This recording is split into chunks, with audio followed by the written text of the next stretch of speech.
안녕하세요, 허니쌤입니다. 이번 영상은 찬 기파랑가 살펴보도록 하겠습니다. 자, 이 작품은 특별히 배경소라가 없네요. 영상 아래쪽 설명 보시면 교재 다운로드 받을 수 있는 곳 링크 걸어놨으니 찾아 들어가셔서 다운로드를 일단 받으시고요. 보시면 작자는 충담이라는 스님입니다. 그래서 충담사라고도 하는데 그 사라는 명칭이 바로 이제 스님이라는 호칭이에요.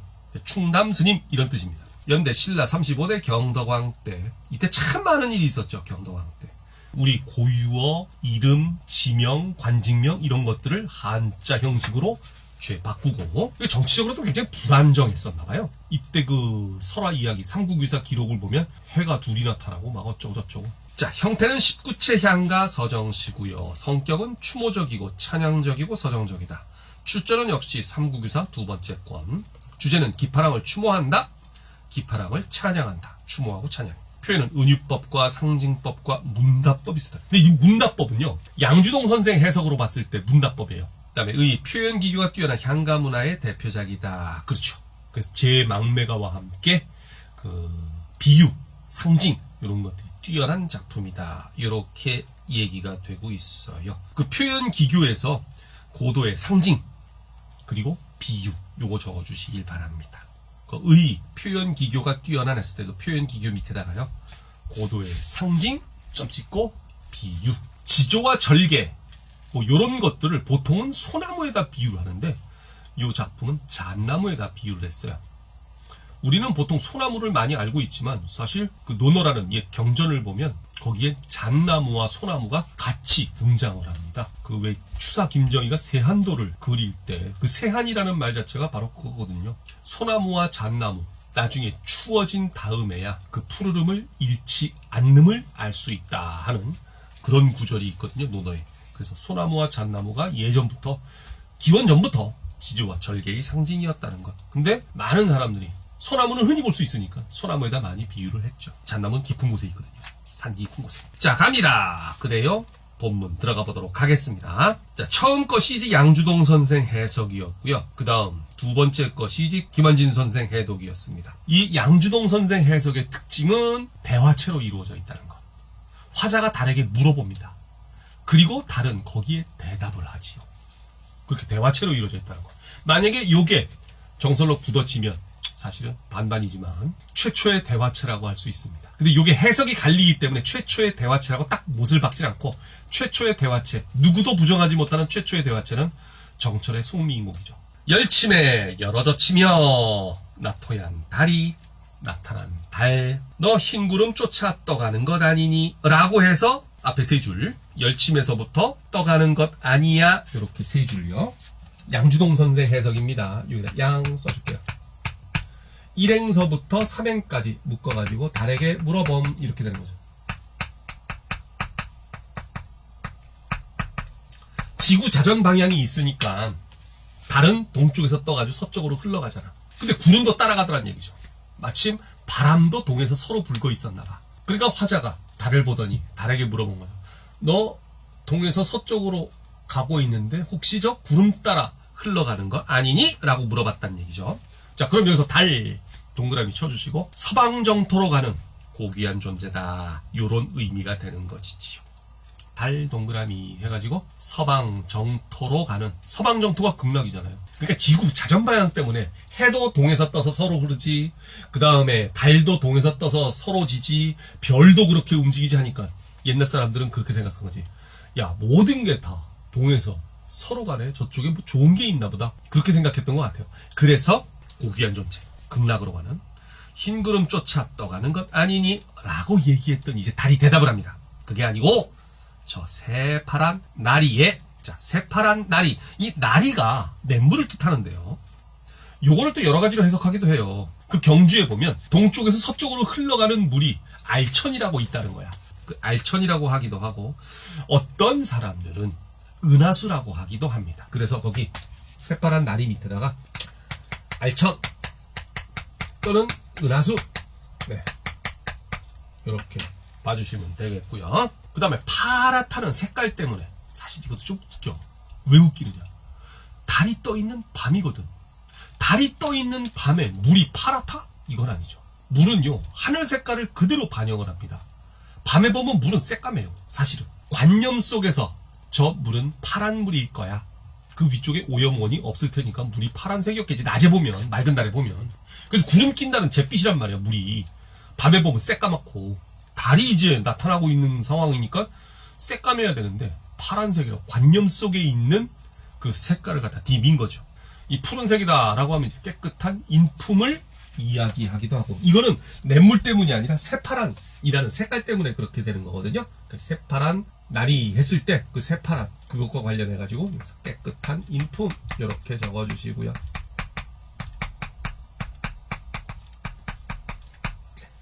깨끗한 인품, 기랑의 모습이 있어라. 그래요. 새파란 냇물에 우리 기파랑의 모습이 비치는 것 같다. 누가 대답하는 거야? 달이 대답하는 거야. 1로 2로부터, 여기서 1로 하는 건 2로부터 이런 얘기고요. 날이 조약에 냇물 조약돌에 했습니다. 조약돌. 이 조약돌을 내과에 가보면 둥글둥글한 돈 많잖아요. 단단한 돌, 차돌맹이. 참고서에도 그렇고 많은 선생님들이 얘기를 하기도 하면서 하는 게, 돌은 단단하단 말이야. 그래, 굳은 심지라는 거 좋아. 좋다 이거지. 지조도 높고 마음도 굳고. 그런데 돌은 둥글둥글하다 이거지. 그 원만한 성격 이렇게도 얘기하는데, 선생님 그거 아니라고 봐요. 성격이 곧고 바른 사람이 원만할 리가 있겠습니까? 솔직히 따져보자고. 올곧은 소리 맨날 틱틱해대고 더러운 꼴 못 보는 사람이 성격이 원만하겠습니까? 그건 아니거든요. 원만하면 이래야지, 그치? 이건 좀 아니라고 봐. 그래서 단단한 것까지는 봐주겠는데 원만한 성품은 조금 오바 아니냐, 요새 말로 에바 아니냐, 이렇게 여겨집니다. 어쨌든 거기 일로 날이 조약에 했을 때 조약돌, 차돌, 단단함, 부듬 이런 것과는 연관이 돼도 둥글둥글해서 원만한 성품, 이거는 좀 아닌 것 같아요. 그 냇물 조약에 남께서 지니시던 마음의 끝이 보이더라 이거지. 냇물이 흘러가는데 냇물 그 자체가 맑고 새파란 고귀한 깨끗한 인품이라면, 그 물이 스쳐 지나갔던, 물이 닿았던 그 조약돌에 바로 낭의 흔적이 있다. 누가 보기에? 달이 보기에.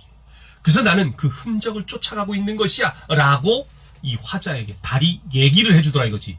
그러니까 그 소리를 듣고 화자는 감탄하는 거죠. 보세요. 자까지 높아. 마음의 끝을 존누하저에서 따르고 싶다 이렇게 된 거거든요. 존누하저 하는 거, 따르고 싶다 이렇게 되는 거란 말이야. 여기까지가 달의 대답이죠. 즉 사행에서 8행까지가 달의 대답입니다. 달의 대답. 저기 새파란 냇물에 기파랑의 모습이 있는 것 같아. 그리고 그 물이 스쳐 지나갔던 저 단단한 차돌맹이들, 바로 기파랑의 마음이 담겨 있는 건 아니겠니? 나는 그것을 지금부터 따르고 싶단다 라고 달이 대답한 거야. 그랬더니 자까지 높아. 자까지는 지조, 절개를 상징한다고 그랬죠. 서리 모르시올, 서리는 이제 시련, 고난 뭐 이런 거겠고요. 차가운 기운이니까 그걸 자까지는 이기고 있는 거 아니야. 모르시올 화반이여, 화랑의 장이시여, 이렇게 얘기를 하는 겁니다. 그래서 요 마지막 두 줄 9구와 19는 이제 화자의 독백인데 찬양이죠. 예찬. 물론 독백입니다. 여기서 여기까지는 대화고요. 요건 대화고, 요건 독백이고. 자, 그런 차이가 있어요.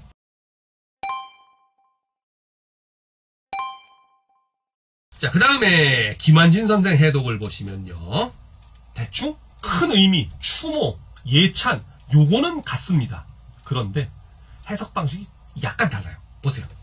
흐느끼며 바라봄에, 느껴봄이라고 했어요. 흐느끼며 바라봄에 이슬 밝힌 달이 흰 구름 따라 떠가는 점. 여기는 흰 구름 따라서 떠갔다.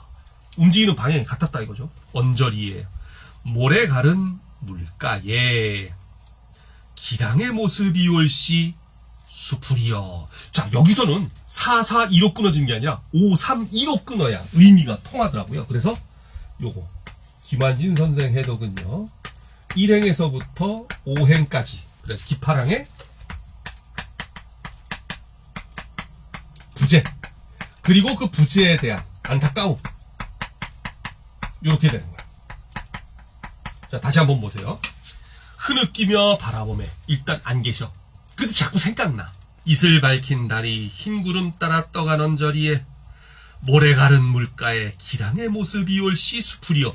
즉 어두컴컴한 곳에 수풀이 잔뜩 웃었는데 그게 꼭 기파랑의 모습 같더라 이런 얘기죠. 그러면 기파랑이 살아생전에 그 무슨 고민거리가 있거나 뭔가 있을 때 그 시냇가를 밤에 산책을 하던 모습을 여러 번 봤던 것 아니겠느냐. 화자가 억지로 해석하면 이제 그런 식으로 이제 줄거리가 만들어지죠. 그리고 그것도 달 없는 새까만 밤이면 아예 안 보이니까 모르고 달빛이 내려비치니까 기파랑의 모습이 자주 왔다 갔다 하는 게 보이더라고요. 달빛이 의외로 밝습니다.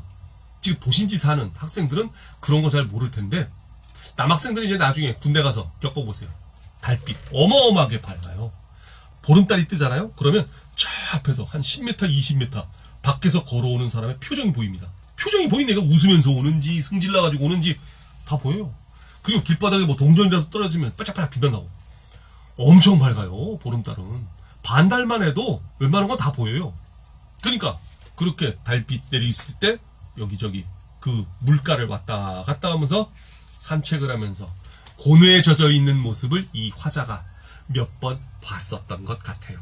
그래서 그 뒤에 보시면 이론의 자갈벌에서 낭께서 지니시던 마음의 끝을 좇고 있노라. 즉 낭이 생각날 때마다 나도 낭처럼 기파랑처럼 이 달빛 내리비치는 물가에서 그 양반 살아생전에 보여주던 그 태도, 삶의 태도죠. 그죠? 지조 이런 것들, 기계 이런 것들, 그런 것들을 내가 따르고 있노라. 이렇게 되는 거죠. 잣까지 나무고파. 그러니까 결국에는 6행서부터 8행까지 여기서는 이제 바로 뭐냐면 기파랑의 인품을 본받고 싶은 거죠. 기파랑의 인품을 본받고 싶음, 이런 식으로 정리가 되는 거죠. 본받고 싶다. 잣나무 가지 높아 눈이라도 덮지 못할 고깔이여. 여기서 고깔은 이제 화랑이 쓰고 있는 그 모자, 그걸 뜻한다고 그래요. 김한진 선생은 그렇게 해석을 했어요. 기파랑 인품에 대한 예찬을 하고 있는 거죠. 9행, 10행은 기파랑의 인품, 예찬, 네, 이런 식으로 갑니다. 자, 잣나무 가지 높아 눈이라도 덮지 못할 고깔이여. 이렇게 되어 있습니다. 완전 독백체요, 그지? 그리고 보니까 저기 앞에서 표현해서 은유법, 상직법, 문답법 했는데 사실은 이 문답법이라고 하는 수사법은요, 자문자답이 되어야 하는데 사실 양주동 선생의 그 작품 해석은 자문자답은 아니거든요. 달에게 물어보고 달이 대답을 하는 거니까 예. 문답법을 문답체로 고칩시다 우리. 네, 문답체 이런 식으로 대화체로 말이죠. 문답체로 고쳐주시고 그렇게 해서 정리를 해보도록 하겠습니다. 문답법은 아니에요, 정확하게는. 자, 그러면 이제 두 작품, 사실은 하나의 작품인데 두 가지 해석을 본 거죠. 그렇게 보셨으면 뒤에 간단하게 문제 풀고 마무리 짓겠습니다. 이 노래에 대한 설명으로 적절하지 않은 것 2개 골라봐라 그랬습니다. 대상이 지닌 특성을 자연물을 통해서 제시하고 있는 거 맞죠? 화자와 달이 문답하는 형식으로 해독하기도 한다. 양주동 선생에서 맞아요. 대상에 대한 찬양과 흠모가 시작의 계기다. 이것도 맞죠. 계절 변화에 따른 계절 변화는 나타난 적이 없지. 이건 아니지. 인생의 덧없음이라니. 인생의 덧없음이 이제 바로 인생무상이에요. 그 다음 대립적인 상징 체계를 통하여, 그래요, 잣나무와 서리 주제를 부각하고 있는 거 맞고요. 추상적 관념을 자연물로 구체화하여, 추상적 관념, 추모, 예찬 이런 것들, 그래요, 자연물로 구체화하여, 그 다음에 지조 이런 것들을 잣나무로 구체화하여 표현하고 있다. 맞고요. 고대의 민요가, 이거 상관없네. 후대 와서 정착된 향가가 아니고 기록문학적인 성격의 정형시다. 그래요. 향가는 형태가 정해져 있으니까 형식. 8번도 맞죠. 그래서 답은 몇 번이야? 적절하지 않은 게 4번하고 7번 그렇게 봅니다. 그 다음 이 노래에서 보기의 항목들과 관계 깊은 시어를 현대어 부분에서 찾아 쓰시오. 낙구의 첫머리로 시상 마무리 단계에 들어간다. 감탄사 찾아 쓰면 되겠네. 그리고 보기상자 내용이 중요해요. 19채 향가의 형태상의 특성으로 시상의 전환을 가져오는 경우가 많다. 그래요. 시상의 전환 좋습니다. 조선조 시조와 가사화의 연속성을 뒷받침하는 것으로 감탄사. 특히 시조 종장 척구에 두어라, 아이야, 어즈버 등과 관련이 있다. 시조 종장 척구절이 감탄사로 시작하는 경우가 꽤 있거든요. 그러니까 답은 요거 쓰면 되신다는 거고요. 3번. 시의 구조상 기역과 니은에 대립되는 시어를 현대어 부분에서 찾았어라. 기역은 흰구름, 니은은 잣가지. 흰구름과 대립되는 건 달이고 잣가지와 대립되는 것은 설이. 그렇게 쓰면 되겠지요. 또는 김한진 선생 해독으로 본다면 달은 같고 밑으로 본다면 이제 설이가 아니라 눈이 되겠네. 잣나무 가지와 대비되는 거니까. 근데 이제 니은과 양주동 선생 해석에 밑줄이 쳐져 있는 거니까 설이를 쓰시면 되겠고요. 어떻게 문제가 나든지 조건에 맞춰서 답을 쓰시면 되니까. 다음 밑줄 친 단어들 중 디귿과 같은 함축적 의미를 지니고 있는 것은 디귿, 설이, 시련, 고난. 지금 눈 내리고 1번이군요. 매화향기는 이제 눈의 기운을 이겨내는 존재가 되는 거고요. 그래요. 그 다음에 2번 밤에 오는 눈. 이거 그냥 눈이고요. 눈이 내린다, 눈을 맞으면 그냥 눈이고. 늦은 저녁 때 오는 눈발은 그건 그냥 눈이지. 눈은 보기보다는 무겁고 우리의 오늘 눈 뺐고. 어쨌든 시련, 고난의 의미는 1번. 일제강점기를 말하는 거죠. 이육사 선생의 광야에는 시에서 나온 겁니다. 그 다음 가를 나와 같이 해석했을 때 달라진 점. 요거 재밌다. 볼 수 없는 것. 시적 화자가 시름에 잠긴 모습이 직접적으로 드러나 있다. 이론의 자갈벌에서 낭이 지니던 마음의 끝을 좇고 있노라. 흐느끼면서 바라보면서 말이지. 화자가. 근데 가에서는, 즉 양주동 선생 해석에서는 화자가 시름에 잠긴 모습은 없어. 1번은 맞는 거야. 그 다음 2번 시적 화자가 달을 직접 보지 않고 상상을 통해서 접근하고 있다. 왜냐면 그 두 번째 작품 보시면 나 해석, 즉 김한진 선생 해석 보면 이슬 밝힌 달이 흰 구름 따라 떠간 언저리야. 이미 가버렸어. 그러니까 직접 보지 않고. 2번도 맞고. 3번 돌은 화자가 있는 공간이 자갈벌로 의미화된다. 위에서는 돌이었는데 날이 조약돌, 그죠? 밑에서는 모래 가른 물가에 자갈벌 해가지고 화자가 있는 공간이 자갈벌로 의미화된다. 이것도 틀린 건 아니네요. 그 다음 여기에서 냇물은 시적 화자가 존재하는 공간. 그치? 어쨌든 기파랑은 존재하지 않아. 화자가 존재하는 거지. 그럼 5번이나? 시적 화자가 시적 대상을 추모하는 점이 더 이거는 모르지. 어떤 게 더 강한지는 모르죠. 답은 5번이겠네요. 근데 나머지 것들 재밌는 문제네요. 좋습니다. 자, 요래 가지고 이제 향가를 전체적으로 마무리를, 기본적인 작품들은 어느 정도 살펴봤다고 생각이 듭니다. 요거 외에도 또 이제 제망매가, 안민가 요런 것들이 더 영상에 있으니까 같이 참고해서 보도록 하시고요. 향가는 요걸로 마무리 짓도록 하겠습니다. 수고 많으셨습니다.